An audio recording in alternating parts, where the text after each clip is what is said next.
Selamat pagi sahabat Ragam, apa kabar Anda hari ini? Selama 30 menit ke depan, Ragam Indonesia akan mengulas tentang boneka-boneka cantik yang dibuat dari bahan berbeda. Gak kebayang deh pokoknya.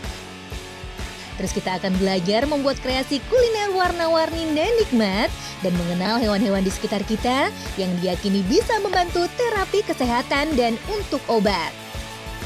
Simak ya sesaat lagi di Ragam Indonesia.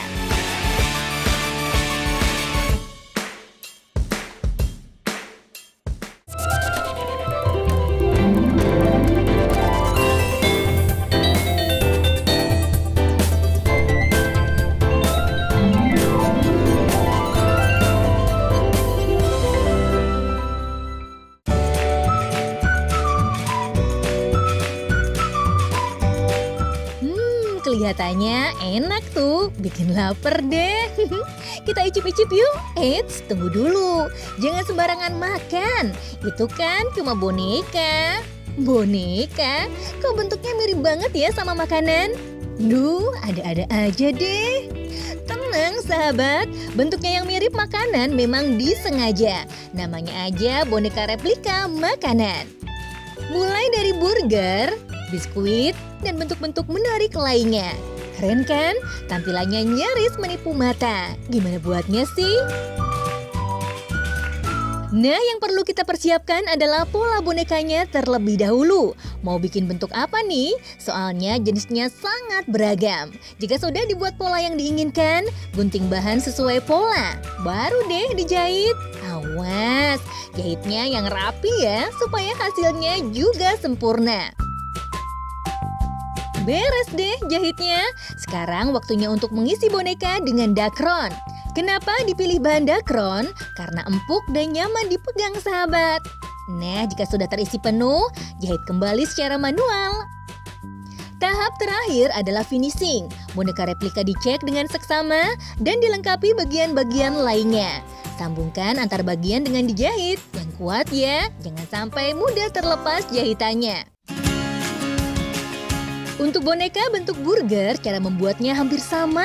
Susun bagian roti dan isiannya.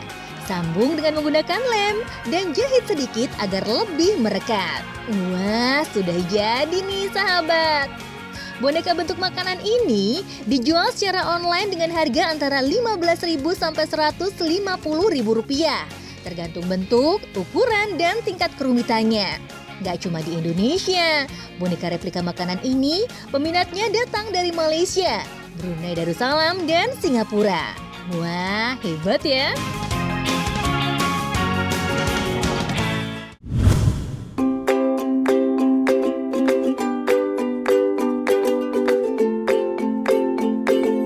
Masih tentang boneka, kali ini berupa boneka karakter yang menggunakan bahan kayu. Bagus-bagus ya, komplit lagi. Karakternya beragam, mulai dari tokoh superhero hingga wayang tradisional asli Indonesia. Boneka karakter dari kayu yang disebut bokumi atau boneka kayu temi memanfaatkan limbah kayu peti kemas atau kayu palet. Jadi termasuk ramah lingkungan sahabat. Proses membuatnya terbilang sederhana. Bentuk kayu jenis landa atau pinus dengan mesin bubut. Kayu sengaja dipilih yang bertekstur halus dan tidak mudah retak. Perharinya, produksi boneka bokumi bisa mencapai 100 buah. Namun bentuknya masih sederhana, belum melewati proses pengecatan dan lain sebagainya. Nah, bentuk kayu yang lonjong dan bulat nantinya akan menjadi media melukis tekstur bokuminya. Biar bentuknya semakin lucu, pasang bagian tangan dan kakinya ya sahabat. Caranya dengan menempelkan setiap bagian dengan menggunakan lem kayu. Selanjutnya, dempul celah kayu yang bolong agar permukaan dan bagian sambungan kayu menjadi halus. Cat kayu menggunakan warna dasar putih, kemudian jemur hingga kering. Proses selanjutnya, melukis gambar karakter yang diinginkan ya sahabat. Sebelum memulai melukis, gambar sketsanya terlebih dahulu, kemudian lukis dengan menggunakan cat tembok. Sengaja dipilih cat tembok karena cepat kering, jadi lebih praktis dan rapi. Lukis bagian dasar bokuminya dulu, dilanjutkan dengan bagian-bagian detailnya, seperti bagian wajah dan aksesoris pada baju. Jika sudah selesai, bokumi lalu dipernis agar hasilnya lebih mengkilap dan tahan lama. Wow, keren ya hasilnya! Sahabat, harga boneka bokumi antara Rp100.000 sampai Rp150.000 saja. Hebatnya lagi, bokumi ini sudah go internasional loh. Pembelinya berasal dari Malaysia, Inggris, Jepang, dan Afrika. Bikin bangga deh produk Indonesia.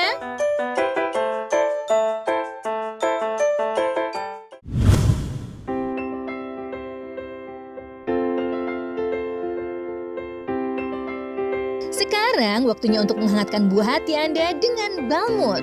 Balmut? Apa hayo? Sahabat, balmut adalah bantal selimut karakter. Wah, tampilannya menarik ya. Dan pastinya nyaman banget dipakainya. Hangat. Tuh, lucu-lucu ya tingkah anak-anak yang bermain-main dengan balmutnya. Bikin gemes ih.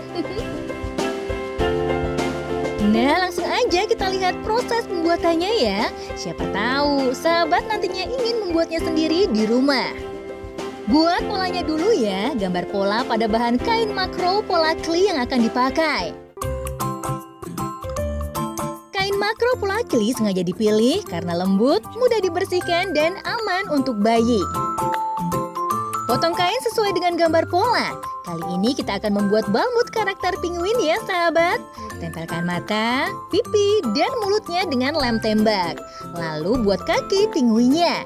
Jahit pola kaki pada lembaran kain dakron agar kaki penguinnya tebal dan empuk. Jangan lupa buat juga aksesorisnya ya. Kali ini berupa mahkota. Nah, setelah semua bagian selesai dibuat, tinggal satukan deh semua bagiannya ke dalam badan penguin. Jangan lupa pasang resleting pada bagian depan boneka. Wah, jadi nih, sudah kelihatan ya karakter penguinnya? Untuk karakter penguin yang berwarna biru diberi nama Pongo, sedangkan yang merah jambu diberi nama Pinguin. Memakai balmut pastinya nyaman banget. Anak-anak juga pasti suka karena bentuknya menarik dan berkarakter. Duh, lucunya deh kamu kalau pakai balmut.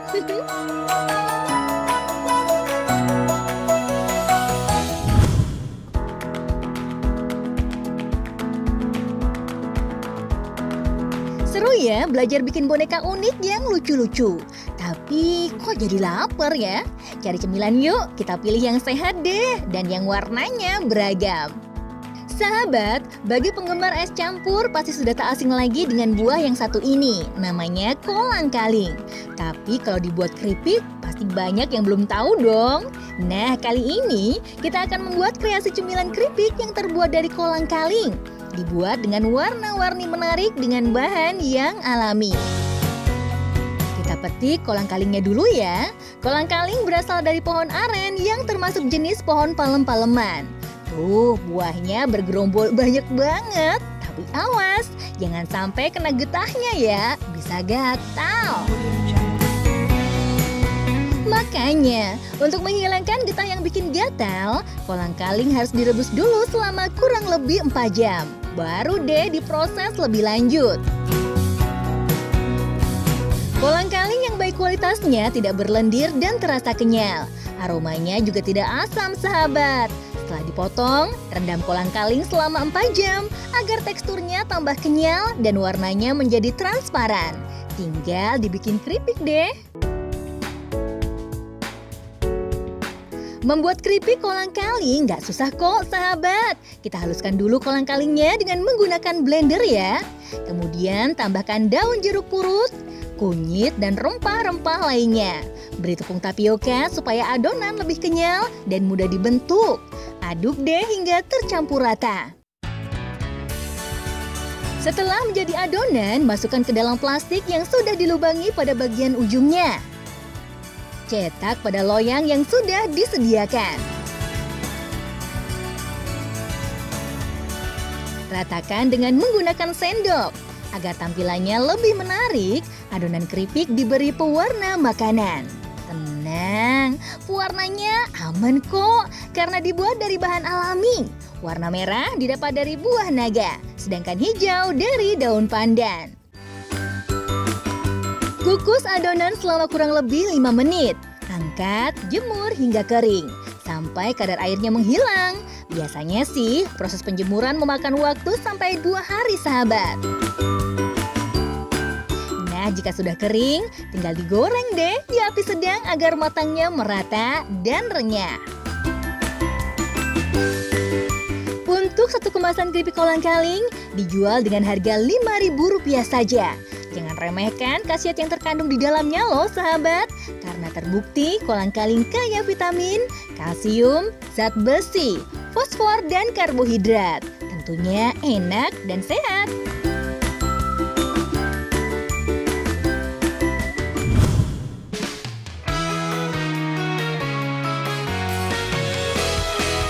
Sahabat, berikutnya kita icip-icip bakso nikmat kombinasi daging sapi dengan rumput laut jenis lokema yang sudah diputihkan.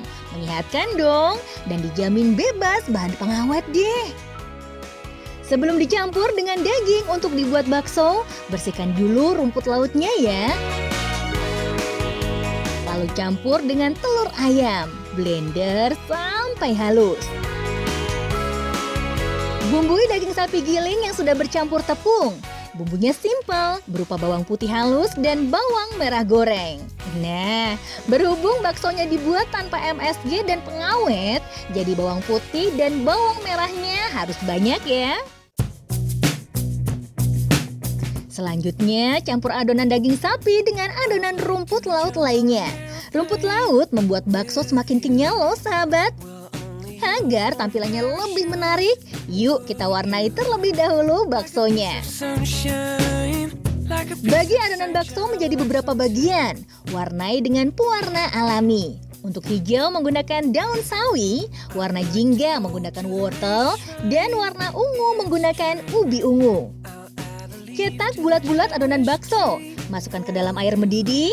Jika sudah matang, bakso akan langsung mengapung ke permukaan.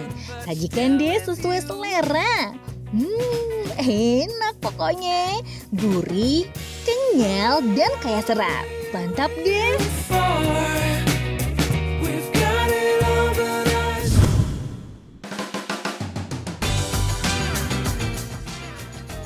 Sahabat Ragam, Anda penggemar pizza. Pizza adalah makanan yang populer di Italia dan berkembang di Indonesia. Ke awalnya, pizza menjadi makanan yang tentunya kurang akrab dengan lidah orang Indonesia. Kini, sudah semakin populer di tanah air. Kreativitas anak bangsa telah menciptakan beragam jenis pizza agar semakin banyak disukai banyak orang. Dan kini pizza dapat ditemui di berbagai tempat, mulai dari restoran hingga warung kaki lima. Sahabat Ragam, biasanya pizza disajikan berbentuk bulat tipis. Tapi ternyata ada juga yang membuat pizza dalam bentuk bulat layaknya balon, volcano pizza. Pizza ini bisa ditemui di salah satu resto di kawasan Dago, Bandung, Jawa Barat. Bentuknya seperti balon dengan diameter 25 cm, terbuat dari roti pizza yang dipompa sehingga berbentuk bulat. Di dalamnya terdapat aneka topping pizza seperti nanas, irisan daging asap, irisan paprika, bawang bombay, sosis, dan diberi saus tomat homemade. Uniknya, penyajian pizza ini sebelum disantap dibakar terlebih dahulu. Di bagian atas sausnya meleleh seperti gunung meletus. Media pembakaran menggunakan alkohol khusus yang disiram di sekelilingnya dan kemudian disulut api. Pizza gunung berapi ini dibentuk dari 2 adonan tipis berbentuk lingkaran. Setelah diisi topping, 2 adonan lalu disatukan dengan teknik pemompaan khusus. Lapisan bagian atas dibuat menggelembung. Kemudian, pizza dipanggang di tungku bata khusus untuk pizza. Dibuat suhu sampai 300 derajat Celcius untuk memanggang pizza hingga matang.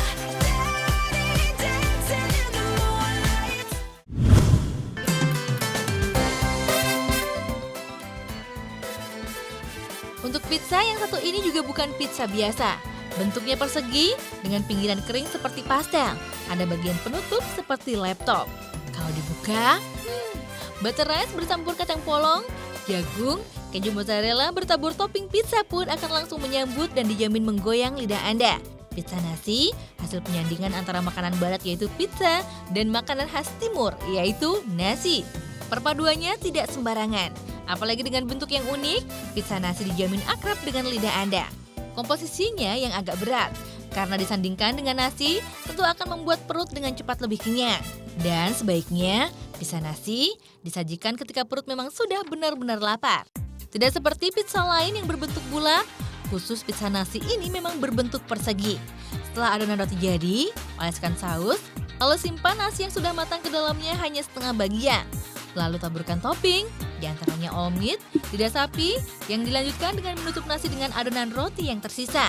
Panggang pizza dalam tungku sampai kurang lebih 15 menit di dalam tungku. Pizza diputar-putar sampai matang ke bagian dalamnya. Setelah matang, jangan lupa ya taburkan keju cheddar di atasnya. Kerat bagian pinggir atas penutup pizza, lalu potong-potong bagian isi menjadi 3 bagian. Pizza nasi pun siap disantap dengan proporsinya antara Rp30.000 hingga Rp35.000 untuk ukuran medium.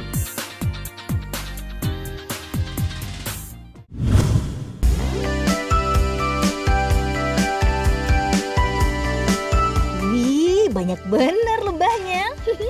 Nah, ngomongin lebah, pastinya nggak bisa dipisahkan dari madu ya, sahabat. Jenis lebah juga bermacam-macam, dan kalau yang ini termasuk jenis giant honeybee. Masyarakat setempat sih menyebutnya dengan lebah hutan. Lebah hutan adalah lebah madu Asia yang paling produktif menghasilkan madu. Mereka biasanya membuat sarang menggantung pada batang atau ranting pohon tinggi yang sulit dijangkau manusia. Lebah hutan akan bermigrasi atau berpindah tempat apabila daerah sarangnya sudah sulit mencari sumber makanan. Duh, hasil panen madunya banyak banget ya. Oh iya, selain sebagai hewan penghasil madu, sengatan lebah ternyata bermanfaat untuk kesehatan sahabat. Tentunya jika ditangani sama ahlinya ya. Kalau yang nggak paham sih malah bisa bengep-bengep nggak jelas deh. Sahabat, terapi sengatan lebah memang salah satu metode pengobatan alternatif yang mirip dengan akupuntur. Caranya adalah dengan menempelkan sengat lebah pada bagian tubuh tertentu. Sengat lebah yang mengandung racun ternyata dapat melancarkan peredaran darah dan syaraf kita loh, berguna mengatasi flu hingga penyakit jantung. Wah, nggak nyangka deh. Ayo, siapa berani coba?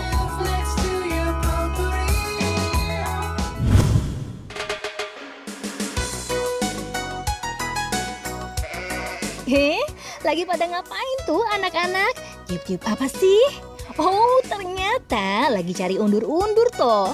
Sahabat tahu undur-undur kan? Undur-undur termasuk jenis serangga. Disebut undur-undur karena jalannya mundur. Hewan berukuran kecil ini hidup di tempat hangat, kering, dan berpasir. Sering nampak bersarang di pinggiran rumah. Selain berfungsi sebagai sarang, ternyata rumah undur-undur juga berfungsi untuk menjebak mangsanya. Undur-undur sengaja menggunakan tubuhnya sebagai alat untuk membuat sarang yang berbentuk seperti corong terbalik. Bila sarangnya sudah jadi, undur-undur akan bersembunyi di lapisan pasir dan menunggu mangsa terjebak masuk ke sarang. Apabila serangga yang terjebak masih bergerak, undur-undur akan menimbun mangsanya dengan menggunakan pasir. Dengan cara ini, mangsanya akan mudah tergelincir, lalu ditangkap deh. Oh iya, undur-undur akan mengetahui pergerakan mangsanya lewat getaran. Jika mangsa sudah ditangkap, undur-undur akan menggigit dan menyebarkan racun pada mangsanya sampai mati. Kemudian mulailah undur-undur menghisap sari tubuh mangsanya. Tahukah sahabat, undur-undur ternyata dapat dijadikan obat alternatif yang banyak khasiatnya loh. Sudah sedari dulu hewan yang berjalan mundur ini dipercaya dapat mengobati penyakit diabetes. Berdasarkan penelitian, undur-undur mengandung sulfonilurea yang berfungsi menurunkan kadar gula dalam darah. Cara mengkonsumsinya mudah kok, tinggal masukkan saja undur-undur ke dalam kapsul atau langsung ditelan hidup-hidup.